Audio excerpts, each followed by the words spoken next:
திருப்பரங்குன்றம் தீபத்தூண்ல விஜய் தலைமையிலான அரசு எந்த மாதிரி நடவடிக்கை எடுக்கும்? அதாவது நீதிமன்றம் 100% தீபம் ஏத்துறதுக்காக உத்தரவு பிறப்பித்திருக்கு.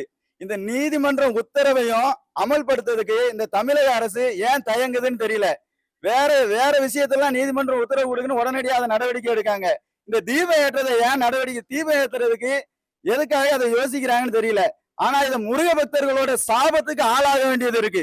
நாங்க முருக பக்தர்கள் இன்னைக்கு அந்த தீபம் ஏற்றாம மன உளைச்சலுக்கு ஆளாகிட்டு இருக்கோம். இந்த திருப்பரங்குன்ற மலை பாரம்பரியம் மிக்க மலை உச்சியில தீபத்தூண்ல தீபம் ஏத்தியே தீரணும். இது முருக பக்தர்களோட கோரிக்கையா இருக்கு.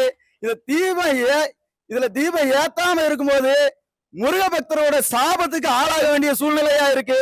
ஏன்னா நாங்க மனசுக்குள்ள தினம் முருகனை நினைச்சு வெம்பி வெம்பி போய்கிட்டு இருக்கோம். திருப்பரங்குன்ற மலை உச்சியில கண்டிப்பா தீபத்தூண்ல தீபம் ஏத்தணும். அப்படி இல்லைன்னா இந்த தமிழக அரசு முருகனோட சாபத்தினால பயங்கரமான பின்விளைவுகளை சந்திக்கும்.